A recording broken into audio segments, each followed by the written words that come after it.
Okay, கர்த்தருடைய பரிசுத்த நாமத்துக்கு ஸ்தோத்திரம்.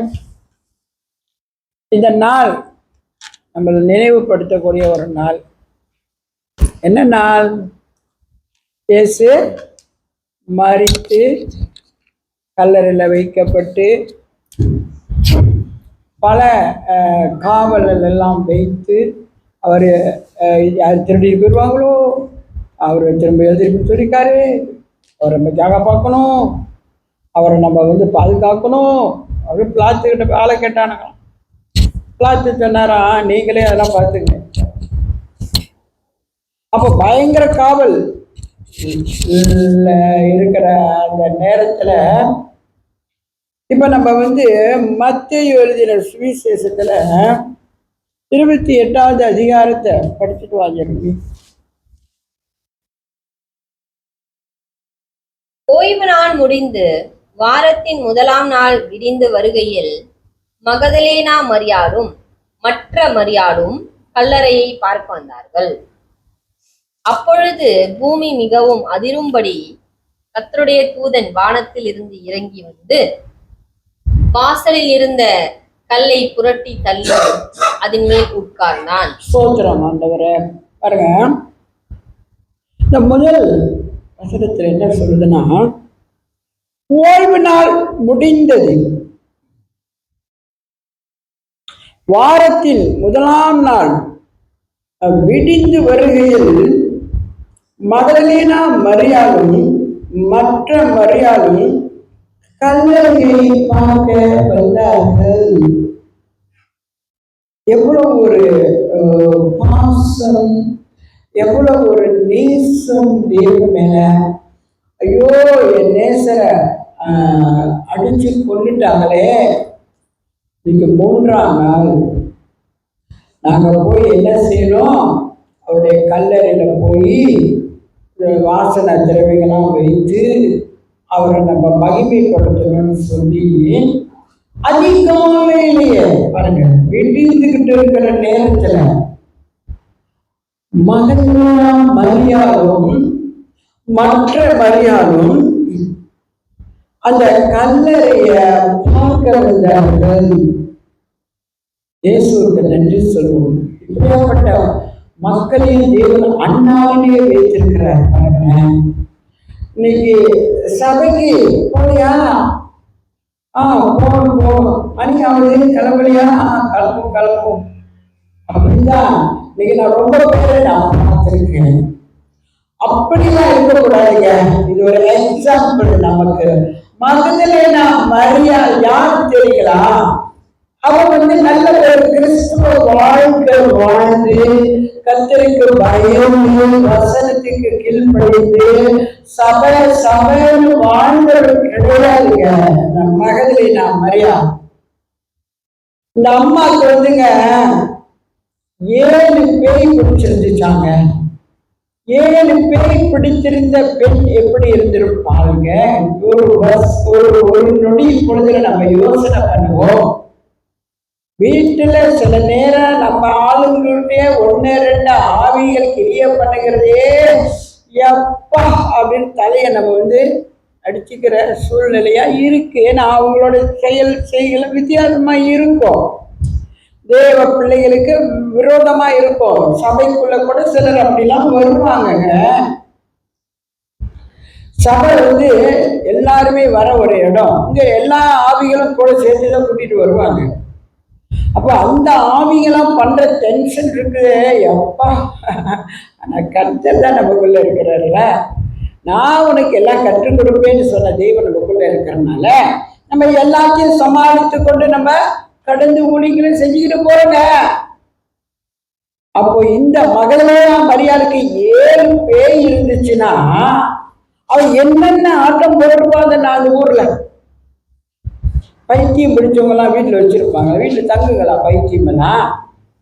ஒரு பேய் 2 பேர்ல 7 பேய் பிடிச்ச பொம்பளை அப்படியே சுத்திக்கிட்டு தலைச்சி வாங்க அப்படியே அண்டிக்கிட்டு கிழிஞ்சி தண்ணிங்களை போட்டுக்கிட்டு வீடு போய்கிட்டு நான் பார்த்துருக்கேன். மாசாயில் ஒரு பைத்தியகர் இருக்கா தெரியுமா? மலாய்க்கரிசி ஒருத்தி அப்படியே சிகரெட்டை குடிச்சிக்கிட்டு குடிக்காம கொள்ளாம. ஆனா இந்த மகதலேனா எப்படி இருந்திருப்பா? 7 பேய் பிடிச்சிக்கிற பொம்பளை. அப்படியே சுற்றி திரிஞ்சுக்கிட்டு தலை சொரிஞ்சிக்கிட்டு தட்டுலாம் துவைக்காதபடி அழுக்கு பிடிச்சி அப்படியே சுற்றி திரியிறா. அப்படியேப்பட்ட ஒரு பெண் தான் மகதலேனா மரியாள். உங்களுக்கு தெரியுமா? நம்ம இயேசு இருக்காருங்களே, அவர் லேசான ஒரு தெய்வம் இல்லை. 6000 பேய் பிடிச்சவர்களையும் விடுதலை கொடுத்தாரு. இந்த 7 பேய் பிடிச்ச இந்த மகதலேனா மரியாளுக்கும் தேவன் விடுதலை கொடுத்திருக்கிறாருங்க. அந்த விடுதலையை கொண்ட அவ ஐயோ ரொம்ப சந்தோஷம். அவ அப்படியே அலைஞ்சி திரிஞ்ச ஒண்ணு இல்லாம சுய நினைவு இல்லாம புத்தி இல்லாம எல்லாம் ஓடி போய் பிசாசு என்ன செய்ய வைக்குது அதான் செஞ்சு திரிஞ்சா. ஆனா கர்த்தர் ஒரு நாள் இயேசு அவளை பார்த்துட்டு, மகதலேனா மரியாளுக்கு எல்லா பேயும் அவளை விட்டு வெளியே போன்னு வெட்டி விட்டார். இயேசுக்கு முடியும் எல்லாமே. இயேசுவோட ஆவியை பெற்ற நமக்கும் அந்த காரியங்களை செய்ய ஆண்டு நம்மளையும் அதுக்கு தான் அழைச்சிருக்கிறார். இங்க என்ன விசுவாசிக்கலையான்னு கேட்டார்ல சீசர்களிடத்துல. நீ விசுவாசித்து நீ செய், நீ அவிசுவாசியா இருக்காத, நீ எதையும் பெற்றுக்கொள்ள மாட்டேன்ற. அப்போ அந்த விசுவாசம் பாருங்க, அந்த 7 பேயும் மகதலேனா மரியாதை ஓட்டி விட்டோன்னே அவ நல்ல விடுதலை அடைஞ்சிட்டா பாருங்க. விடுதலை அடைஞ்சிட்டோன்னு அவ கோலத்தை பார்த்துருப்பான். ஐயோ நான் இப்படியா தெரிஞ்சேன், நான் இப்படியா பைத்தியம் மாதிரி இதெல்லாம் அலைஞ்சு தெரிஞ்சிருக்கிறேன். ஐயோ ஆண்டவர் இதெல்லாம் ஓட்டி எனக்கு விடுதலை கொடுத்துட்டாரே, ஆண்டவரே நான் செத்து போயிருப்பேன் இந்த பேயெல்லாம் எனக்குள்ள இருந்தாக்கா. ஆனா இன்னைக்கு துரத்தி எனக்கு ஜீவனை கொடுத்தீங்களே, சோத்துறங்க. அவளுக்கு ஒரு புது ஜீவனை கொடுத்துருக்காருங்க ஆண்டவரே. ஆமென். மகதலேனா மரியாளுக்கு கர்த்தர் ஒரு புது ஜீவனை கொடுத்தாருங்க. அந்த புது ஜீவனால தாங்க கர்த்தரையே நம்பி இருந்தாவ. எங்க போனாலும் இயேசு பின்னால ஓடுவா, இயேசு பின்னால வருவா, இயேசு சொல்றதை கேட்பா, கீழ்ப்படிவா. இயேசு ரொம்ப அவ்வளோ அன்பா நேசித்தாரு. ஏன்னா பேய் பிடிச்ச பொம்பளை யாருங்க நேசிச்சிருப்பா? 7 பேய் பிடிச்சி சுற்றி தெரிஞ்ச பொம்பளை பார்த்து எல்லாம் கல் எடுத்து அடிச்சிருப்பானுங்க. இந்த பொம்பளை பாரு சுற்றி திரின்னு சாவாம இருக்குன்னு நினைச்சிருப்பாங்க. அப்படிலாம் ஒரு வாழ்க்கையில கடந்து போன அந்த பொம்பளைக்கு கர்த்தர் விடுதலை கொடுத்த ஒரு சுய புத்தியில கடந்து போகும்போது அவளுக்கு என்ன சந்தோஷம் இருந்திருக்கோ அந்த அன்பை தேவன் அவளுக்கு தன்னை வெளிப்படுத்தினாருங்க. அன்பு இல்லாதவன் தேவனை அறியான், தேவன் அன்பாகவே இருக்கிறார்.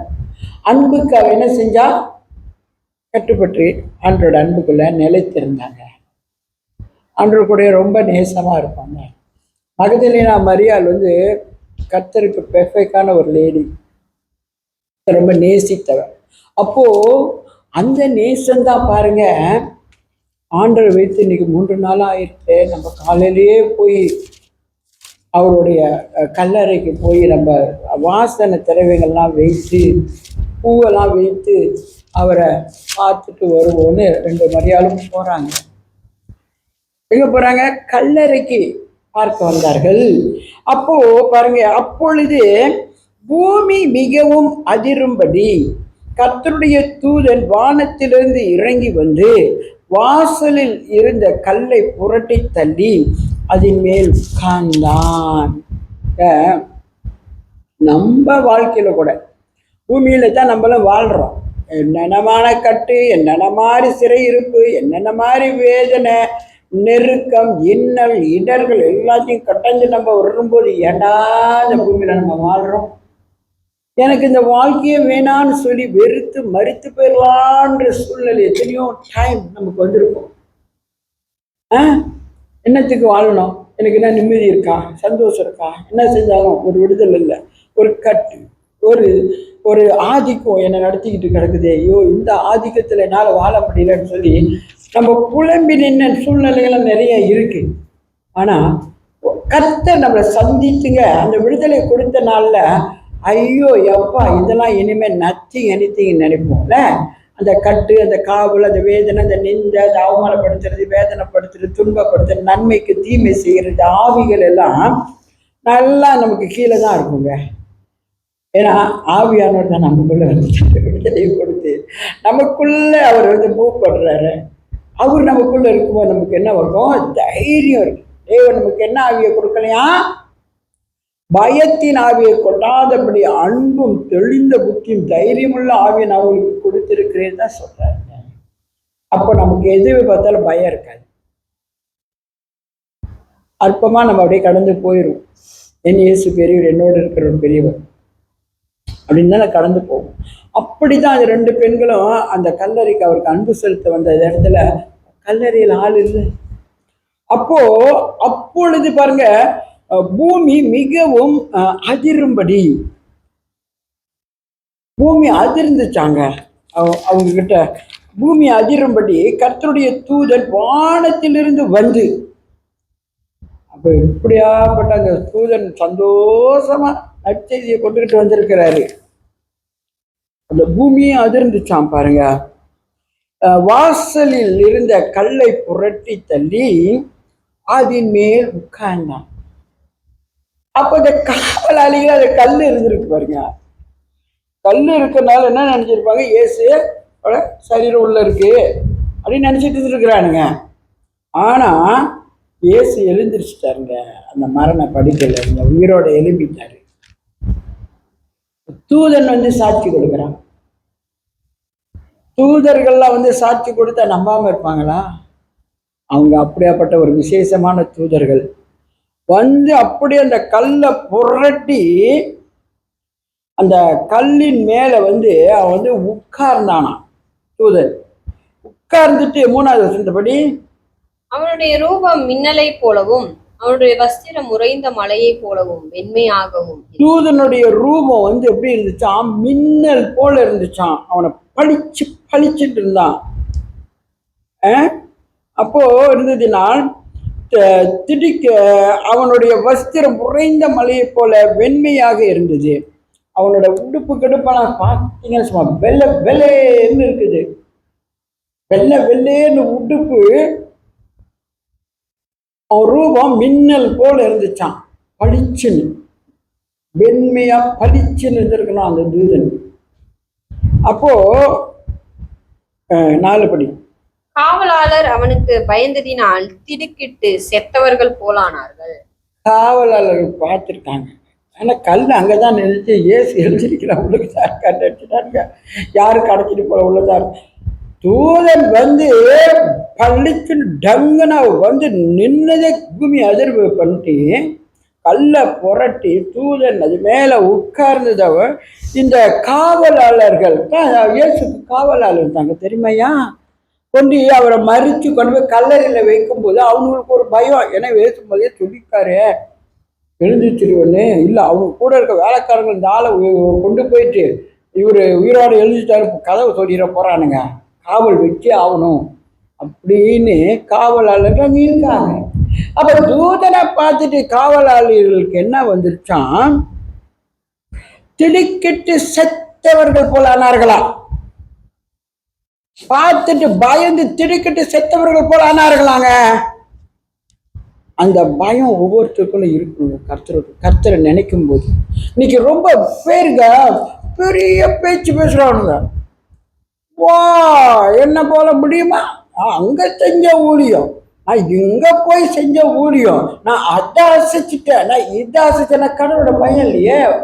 சில நேரத்துல பேசும்போது நம்ம பார்த்தோமா, ஐயோ இவர் என்ன அந்த பேச்சு, இவங்க நான் அந்த பேச்சு, என்ன ஒரு பயம் இல்லை, ஒரு ஒழுங்கு இல்லை, ஒரு நன்மை செய்யணுன்ற எண்ணம் இல்லை, இப்படி பேசுறாங்களே நம்ம நினைப்போம். ஆனா இந்த காவலாளர்கள் கூட பயம் வந்து திருக்கிட்டு செத்தவர்கள் போல ஆனார்களாங்க. தூதன் வந்து அந்த கல் மேல வந்து உட்கார்ந்து பார்த்துட்டு, கீழே படிமா.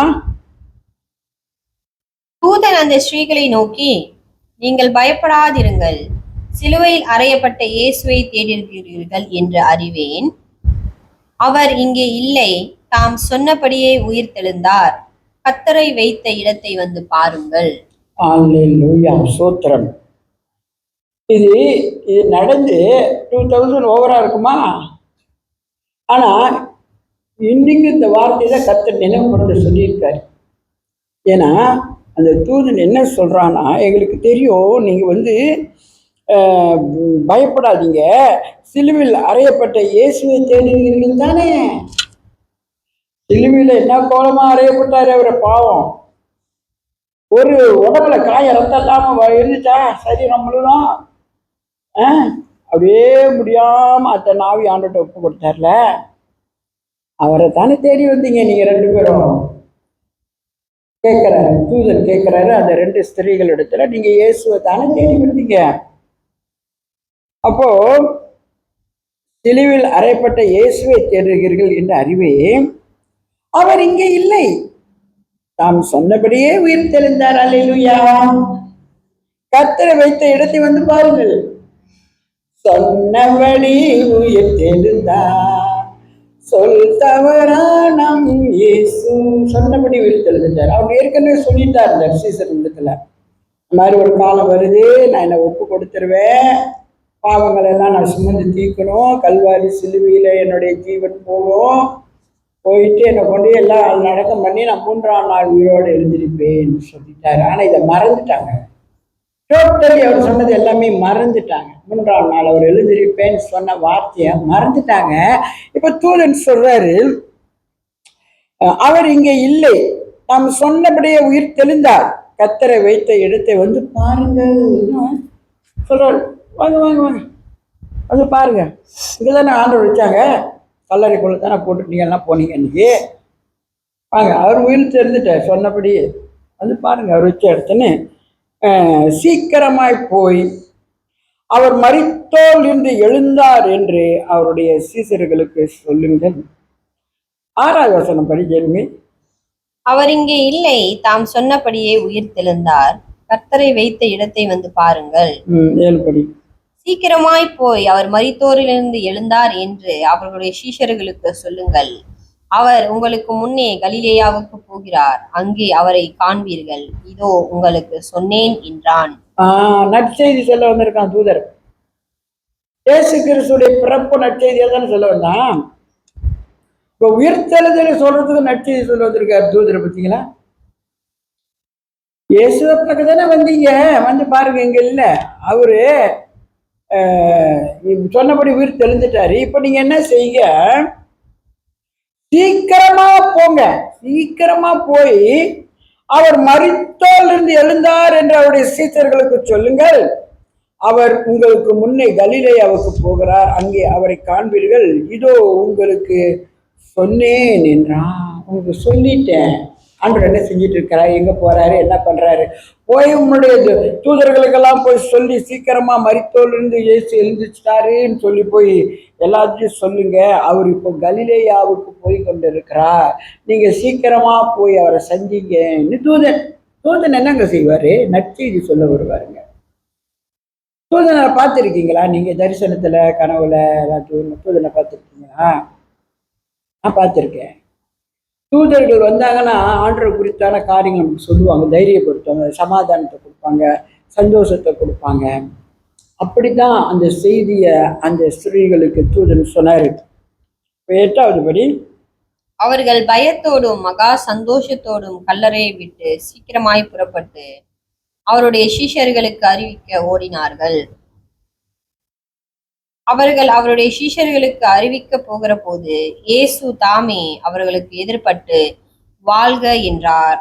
அவர்கள் கிட்ட வந்து அவர் பாதங்களை தழுவி அவரை பணிந்து கொண்டார்கள். அப்போ அவங்க வந்து என்ன செய்யறாங்க, பயத்தோட மகா சந்தோஷத்தோட கல்லறையை விட்டு சீக்கிரமாய் புறப்பட்டு அவர்களுடைய சீஷர்களுக்கு அறிவிக்க புறப்படுறாங்க, ஓடுறாங்க, சீக்கிரம் போச்சு. அப்படி புறப்படும் போது இயேசு முன்னாக இயேசு வந்து அவர்கள் அவருடைய சீஷர்களுக்கு அறிவிக்க போகிற போது இயேசுதாமே அவர்களுக்கு எதிர்பட்டு வாழ்க என்றார். அவர்கள் கிட்ட வந்து அவர் பாதங்களை தழுவி அவரை பணிந்து கொண்டார்கள்.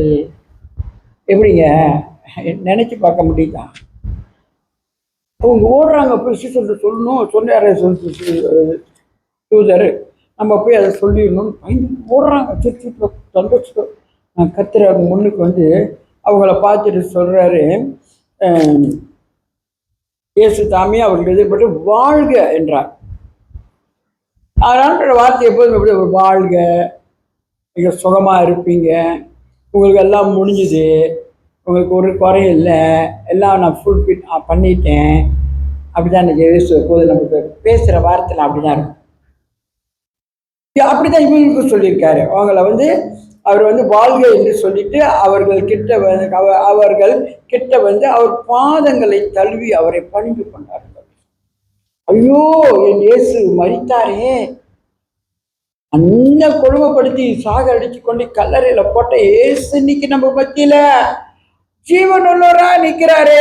இயேசுவே எவ்வளவு சந்தோஷம். அது என்னைக்கும் நமக்கு இருந்துகிட்டே இருக்கணுங்க. இன்னைக்கு மட்டும் இல்லை, ஈஸ்டருக்கு மாத்திரம் இல்லை, இன்னைக்கு இந்த உயிர் தெரிந்த பண்டிகைக்கு மாத்திரம் இல்லை, என்னைக்கும் இயேசு என்னோடு இருக்கார். அவர் மரித்தார், என்னுடைய பாவங்களை சுமந்தார், எனக்காய் 3 நாள் கல்லறையில் இருந்து 3ஆம் நாள் உயிரோட எனக்காக எழுந்து இதோ என்னை நீதிமான ஆக்கிட்டாரு. அந்த இயேசு எனக்குள்ள தாங்க இருக்காரு. அந்த சந்தோஷம் தான் அவங்க பாதத்துல பணிறாங்க. 10வது படி. அப்பொழுது இயேசு அவர்களை நோக்கி, பயப்படாதிருங்கள், நீங்கள் போய் என் சகோதரர் கலிலேயாவுக்கு போகும்படி அவர்களுக்கு சொல்லுங்கள், அங்கே அவர்கள் என்னை காண்பார்கள். இயேசுவும் அதே சாட்சி தான் அவருக்கு சொல்றாரு. சரி சரி. அப்பொழுது இயேசு அவர்களை நோக்கி, பயப்படாதீர்கள்,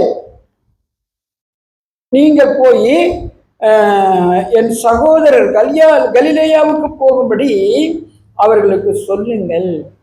பயப்படாதீங்க, சந்தோஷமா இருங்க, நான் எப்போதும் உங்களோட தான் இருக்கிறேன். நீங்க போய் இப்போ சீசர்கிட்ட சொல்லுங்க, சீக்கிரமா அவங்களை கலிலேயாவுக்கு போக சொல்லுங்க, நான் அவர்களை சந்திப்பேன் அப்படின்னு சொல்லி அனுப்புறாரு. அவர்கள் போகையில் காவல் சேவகரில் சிலர் நகரத்துக்குள்ளே வந்து நடந்த யாவற்றையும் பிரதான ஆசாரியருக்கு அறிவித்தார்கள்.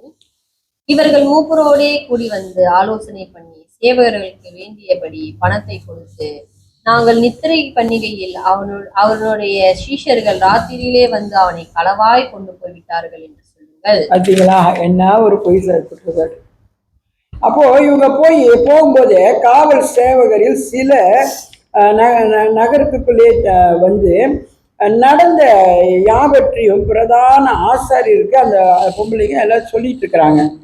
இவர்கள் மூப்பரோட கூடி வந்து ஆலோசனை பண்ணி சேவகருக்கு வேண்டிய பணத்தை கொடுத்து, நாங்கள் நித்திரை பண்டிகையில் அவருடைய சீசர் ராத்திரியிலே வந்து அவரை களவாய் கொண்டு போய்விட்டார்கள் என்று சொல்லுங்கள். காசு கொடுத்துங்க, பொய் சாட்சி சொல்றாங்க இயேசு புரியுது.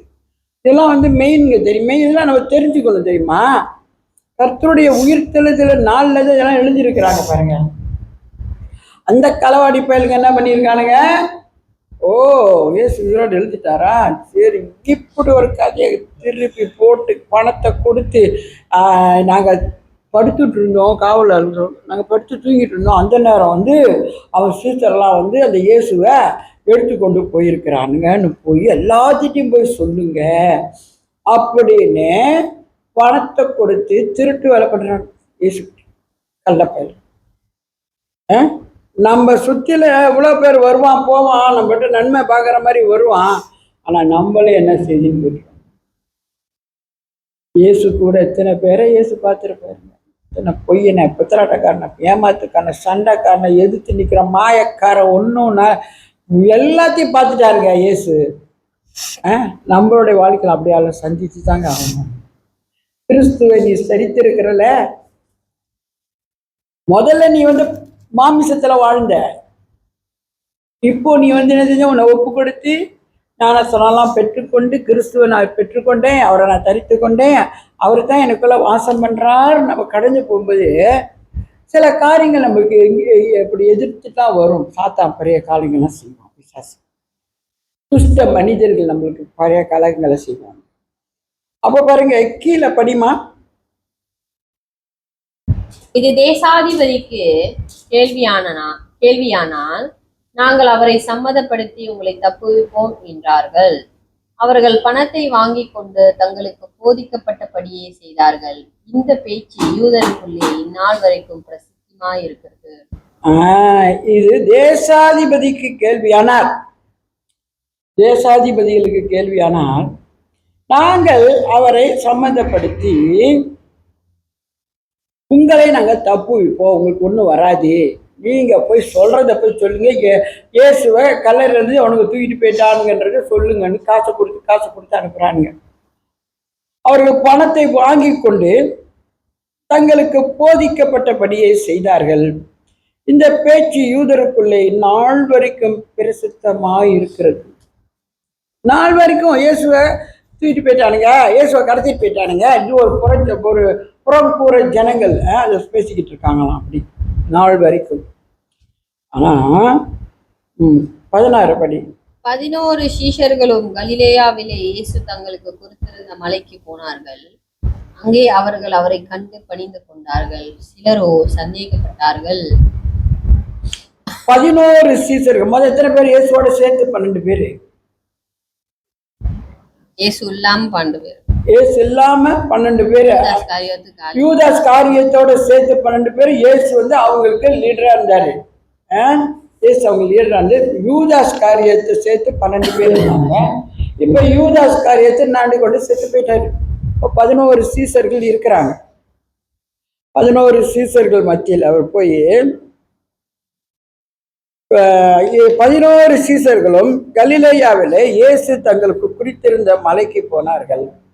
இயேசு அவங்களுக்கு ஒரு மலையை குறித்து வைத்திருந்தாரு. நீங்க அங்க போங்க, நான் வந்து உங்களை சந்திக்கிறேன் அப்படின்னு சொல்லி.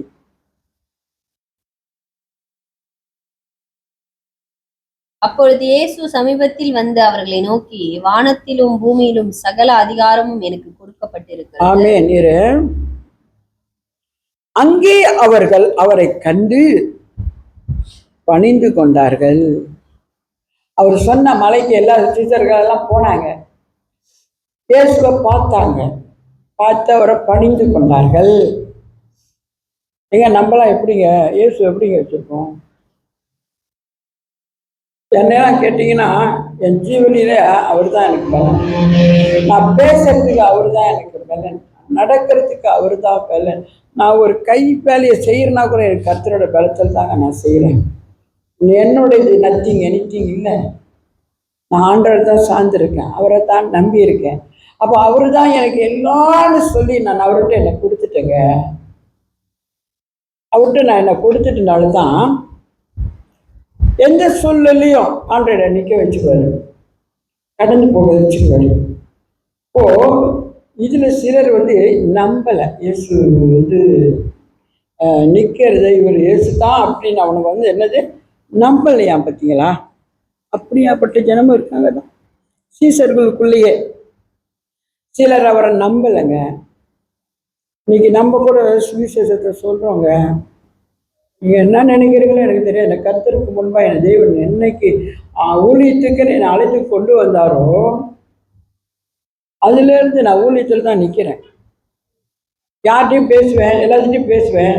அவங்க நல்ல ஒரு தன்மையா இருந்தாங்கன்னா அவங்ககிட்ட ஆண்டவரை சொல்லுவேன். அதுதான் நம்ம வேலை. இப்போ என்னை பார்த்தா ஒன்றும் போகாத மாதிரி இருப்போம். நான் நிறைய பேருக்கு நான் ஆண்டவர் சுவிசேஷத்தை சொல்லிகிட்டே இருப்பேன். அவங்க வீட்டுங்களுக்கு பெரியவர்களாக நான் போவேன். நேற்று கூட ஒரு லேடி உடையாந்துச்சு வீட்டுக்கு. நேற்று தான் நேற்று வந்து ஆண்டி எனக்கு உதவி செய்யுங்க. யாரு தெரியாதா? சொல்லி பாரு. ஒரு ஆமா, நீ சொல்லி தெரியுமா யாரா இருக்கோன்னு? பிளாட் லட்சுமி. ஒரு பையனை 2 வயசு பையன் தூக்கிட்டு மோட்டர் எடுத்துகிட்டு வந்துச்சு. அது உங்கள் அப்பா வெளியே நின்றுட்டு கேட்டுருக்கா, ஆண்டி இருக்காங்களா அப்படின்னு. நான் இருக்காங்க ஆண்டிக்கார். உள்ளே வந்துச்சு. வந்துட்டு ஆண்டி எனக்கு ஒரு 30 தான் கொடுங்க சொல்கிறேன். இது சாத்தியம் சொல்கிறேன். எனக்கு தெரியுது அவங்க நிலைமை ரொம்ப கஷ்டத்தில் தான் இருக்காங்க.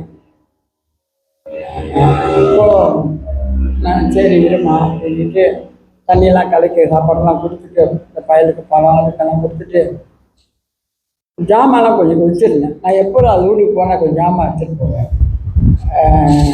மேகி மீ இருக்கும், பால்டீன் இருக்கும்,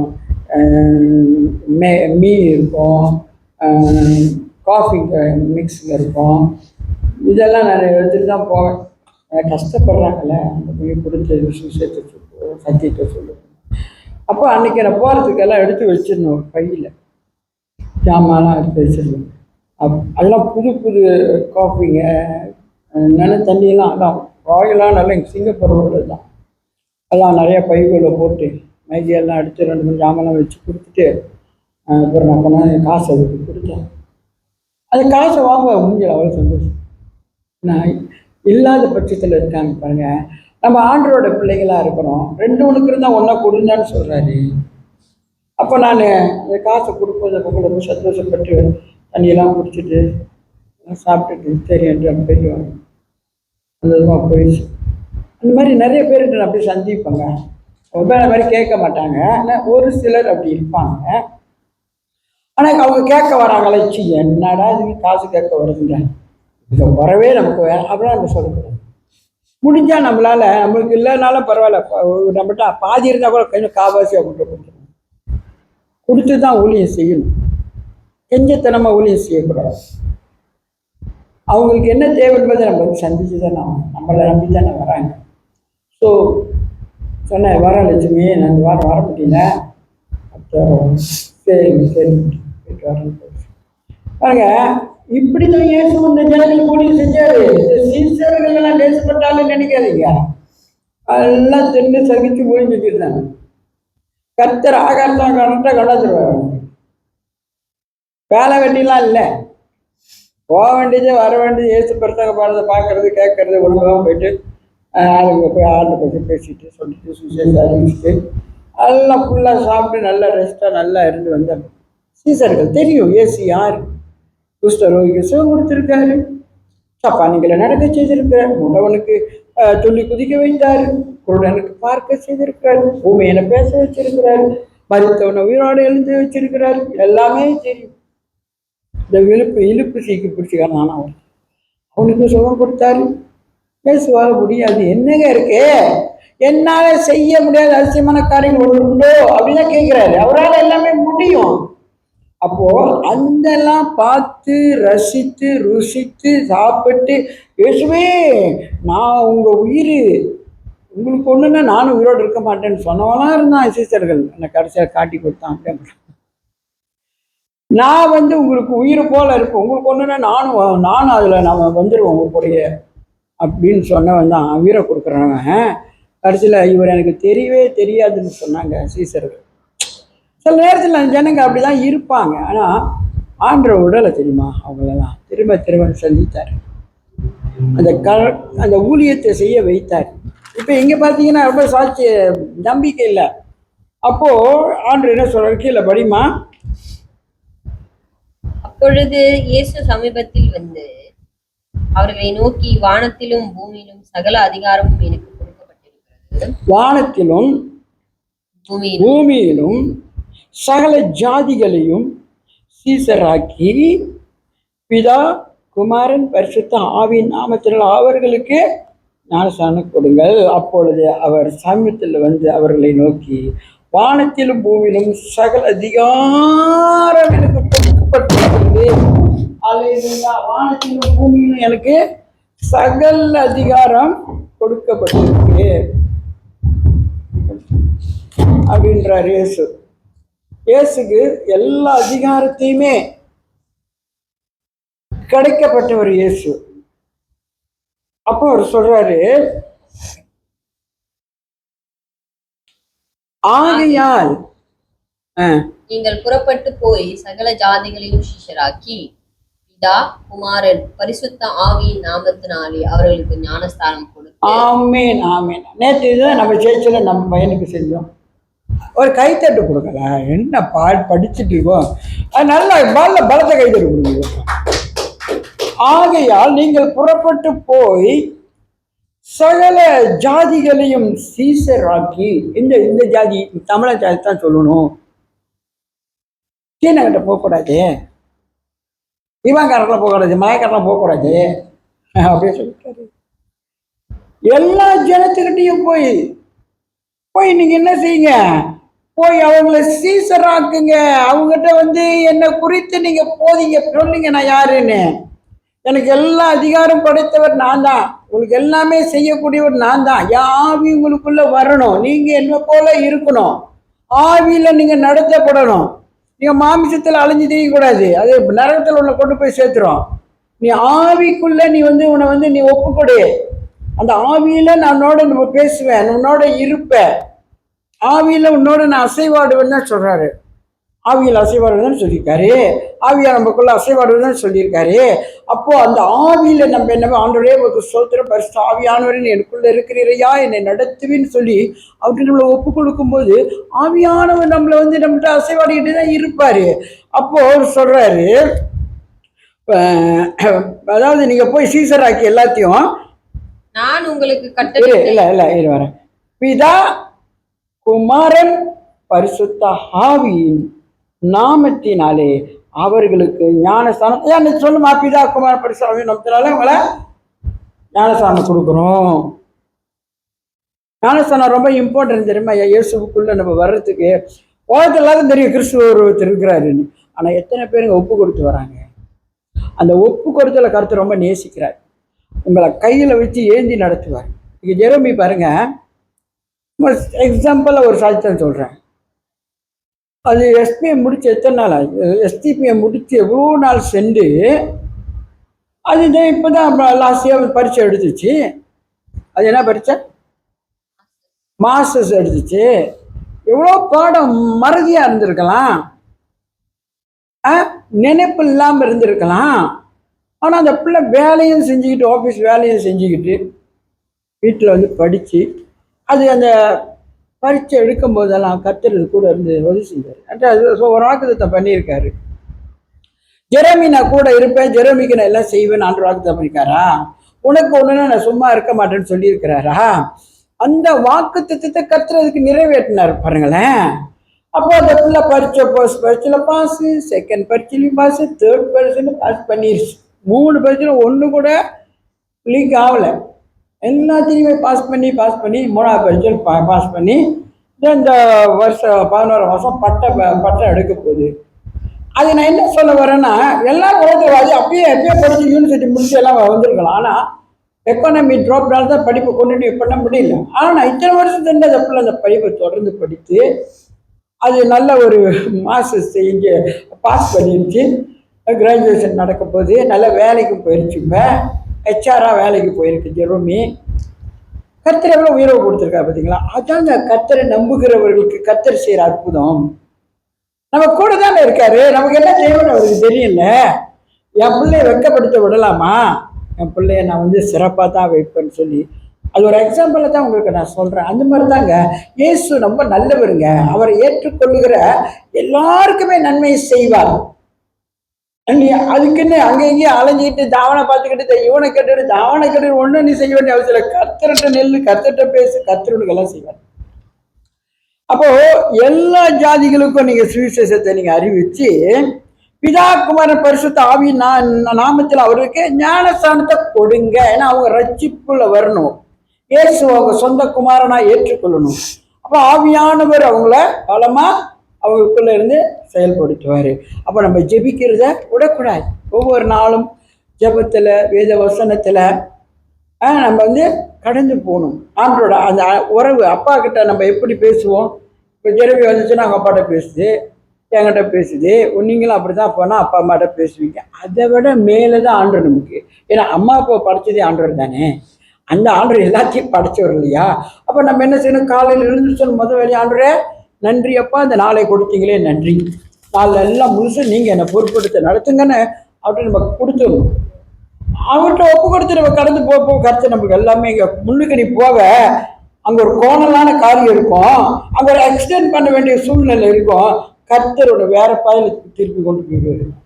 தப்பு வைப்பார், காத்து நடத்துவார். தேவன் அப்படியாப்பட்டவர். அதனால ஒவ்வொரு நாள் நம்ம என்ன செய்வோம்? அந்த நாளை ஆண்டுகிட்ட கொடுத்துட்றாங்க, நீங்கள் நடத்துங்கப்பான்னு. தேவன் அப்படிதான் நம்மளை நடத்தி கொடுப்பாரு. எல்லாருக்கும் நீங்க ஆவி என்னுடைய பிதா குமாரன் படிச்ச ஆவி நாமத்தால் அவர்களுக்கு ஞானஸ்தானம் கொடுத்து கீழே படிச்சு முடிச்சிரு. நான் உங்களுக்கு கட்டளையிட்ட யாவையும் அவர்கள் கை கொள்ளும்படி அவர்களுக்கு உபதேசம் பண்ணுங்கள். இதோ உலகத்தின் முடிவு பரியந்தம் சகல நாட்களிலும் நான் உங்களுடனே கூட இருக்கிறேன் என்றார். ஆமே. நான் உங்களுக்கு கட்டளையிட்ட யாவையும் அவர்கள் கை கொள்ளும்படி. நான் உங்களுக்கு என்னென்ன கற்றுக் கொடுத்துருக்க வேதத்தை, உங்களுக்கு என்னென்ன சொல்லி கொடுத்துருக்கேன்னு நீங்க அவங்களுக்கு கற்றுக் கொடுத்து அவங்க கை கொள்ளும்படி அவர்களுக்கு உபதேசம் பண்ணுங்கள். இதோ உலகத்தின் முடிவு பரியந்த சகல நாட்களில் நான் உங்களோட கூட இருக்கிறேன் என்றார். ஆமேன். ஆண்டு எப்படிங்க இன்னைக்கு நேற்று நம்ம கூட இருப்பாரா? இந்த உலகத்தின் முடிவு பரியந்தம் அவர் நம்மளோட இருந்து நம்மளை நடத்துகிறவருங்க. அவ்வளோ ஒரு நல்ல தெய்வத்தை நம்ம தெய்வமாய் கொண்டதில் எத்தனை பாக்கியம், எத்தனை சிலாக்கியம். இந்த ஈஸ்டர் இன்னைக்கு தான் நினைக்காதீங்க, ஒவ்வொரு நாளும் நமக்கு ஈஸ்டர் தான். ஒவ்வொரு நாளும் தெய்வம் நமக்குள்ளே தான் வாசம் பண்ணிட்டு இருக்காரு. அவரை நம்ம எவ்வளோ கனம் பண்ணணும், அவருக்கு எவ்வளோ நேரம் கொடுக்கணும், அவர் எவ்வளவா நம்ம நேசித்து அவர் நாமத்தை உயர்த்தினா எங்கே போனாலும் வந்தாலும் அவரே நினச்சிக்கிட்டு போகணும். அப்போது நீ போகிற வழியெல்லாம் கர்த்தர் செவைப்படுத்தி உனக்கு நன்மையானது உனக்கு செய்து கொடுப்பாருங்க. God is good. சோதர ஆண்டவரை கர்த்தாவே உமக்கு நன்றி செலுத்துகிறோம். இந்த உயிர்த்தெழுந்த நாளில் அந்த நினைவு கூர்ந்து உங்கள் வார்த்தையை நாங்கள் ஐயா திரும்ப ஐயா நாங்கள் ஐயா ஆண்டவரே கேட்டிருக்கோம். ஆண்டவரை எந்த இடத்துல எங்களுக்கு குற்றம் குறை இருந்தாலும் எங்களை நிரப்பி நடத்துங்க. இயேசு அல்லாமல் எங்களுக்கு அது ஒன்றுமே இல்லைப்பா. இங்கே தான் எல்லாமே செய்ய வல்லவராக இருக்கிறீர், நல்லவராக இருக்கிறீர். ஒவ்வொரு நாளும் எங்களை ஒப்பு கொடுக்குறோம். நீ கருத்துல நாள் இந்த சத்தியத்தை எங்களுக்கு தந்தபடினால உமக்கு நன்றி. ஆவியானவரை தொடர்ந்து மீது நாளிலும் மீது நேரத்தையும் பொறுப்படுத்த நடத்தி கொடுங்கப்பா.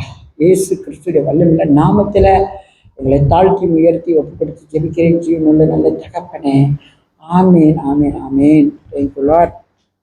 இன்னைக்கு ஹோலி கம்யூனியன் இருக்கு. சந்தோஷம், சந்தோஷம், சந்தோஷம், சந்தோஷம், பரலோக சந்தோஷமே.